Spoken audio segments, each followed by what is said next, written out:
Chers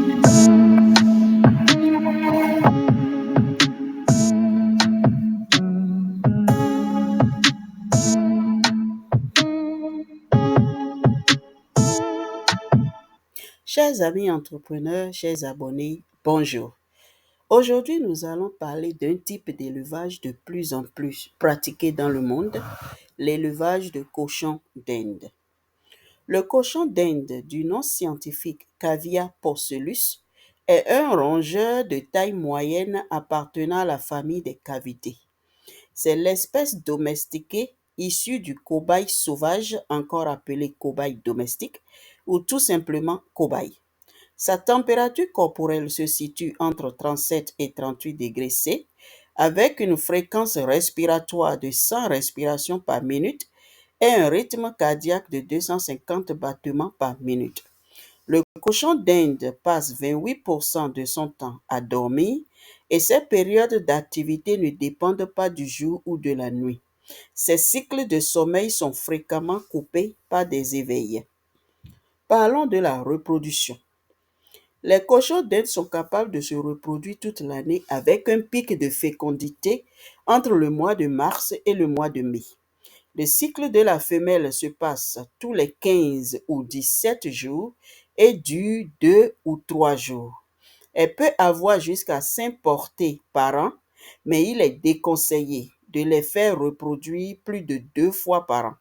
Les besoins alimentaires de la future mère sont doublés, voire triplés pendant sa gestation. La durée de gestation dépend du nombre de petits dans la portée. Plus ils sont nombreux, plus la gestation est courte. Elle varie entre 60 et 70 jours, ce qui est assez rare pour un animal aussi petit. Les petits à la naissance pèsent environ 90 grammes, des fois plus de 100 grammes en cas de portée ne comprenant qu'un seul petit. Ils ont de la fourrure, des dents, des griffes et les yeux ouverts. Dès la naissance, les petits sont déjà autonomes, grignotent du foin quelques heures plus tard et au bout de 2 jours sont déjà capables de manger comme leur mère, qui continue cependant à les allaiter jusqu'à 4 semaines, bien qu'ils soient capables de survivre après 5 jours d'allaitement au minimum. Les portées peuvent compter jusqu'à 8 jeunes cochons d'Inde, 4 étant la moyenne. Il y a généralement un petit nombre de bébés durant les premières portées. Le nombre de jeunes peut aller jusqu'à 12. La femelle est fécondable immédiatement après la mise bas pendant une demi-journée environ. Dans les groupes importants, le mâle dominant dispute alors le droit de la féconder et la protéger ensuite des assauts des autres mâles. Pour limiter les naissances, il convient donc de séparer les couples un peu avant la date prévue pour la naissance.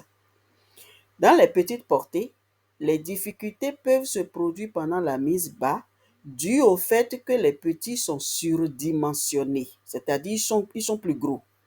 Jusqu'à la moitié des jeunes peut être perdue dans de plus grandes portées car la mère ne peut pas s'occuper des petits nés assez rapidement. Si un grand nombre survit, il est probable que les plus faibles soient insuffisamment nourris, avec comme conséquence la mort d'un ou deux petits. Néanmoins, les petits peuvent être allaités par une autre femelle du groupe, ce qui permet de sauver les petits qui auraient été autrement perdus. Les femelles atteignent leur maturité sexuelle vers 4 à 5 semaines, mais les mâles ne sont capables de se reproduire vraiment qu'à 9 semaines, même si leur activité sexuelle commence plus tôt. Si on les laisse ensemble plus de 2 mois après la naissance, un petit mâle peut féconder sa mère. En ce qui concerne l'alimentation, le cochon d'Inde est un herbivore strict. Il doit avoir à sa disposition de l'eau propre en abondance et du foin à volonté. Il mange aussi des aliments frais tels que les plantes, les légumes, à savoir, et ceci avec modération, le concombre, la carotte en petite quantité, le poivron, l'aubergine, la courgette, l'herbe, les choux, le petit pois, les haricots verts, la salade, la tomate. Il consomme aussi des fruits dont on se serait assuré au préalable qu'ils ne sont pas toxiques ou susceptibles de provoquer des diarrhées et autres désordres alimentaires tels que la banane et aussi la banane plantain, l'ananas, le kiwi, le fruit de la passion, la fraise, etc. Cette liste n'est pas exhaustive. Veuillez consulter la description dans cette vidéo pour une liste plus élargie. Y inclut la liste des fruits et légumes déconseillés et interdits pour le cochon d'Inde. Les aliments frais sont indispensables afin d'assurer un apport quotidien en vitamine C, car le cochon d'Inde est l'un des rares rongeurs à ne pas stocker cette vitamine. Sans apport constant de vitamine C, le cochon d'Inde peut être paralysé des pattes postérieures ou antérieures, avoir des problèmes digestifs et même mourir. On recommande souvent de choisir des granulés enrichis en vitamine C pour équilibrer la ration alimentaire quotidienne. L'odorat est le sens le plus développé du cochon d'Inde. C'est un animal social qui vit de préférence en petits groupes de 5 à 10 individus. Pour maintenir sa santé, on conseille de retirer les légumes et fruits qu'il n'a pas mangés, de changer l'eau chaque jour et de nettoyer la cage toutes les semaines. Merci de nous avoir suivis.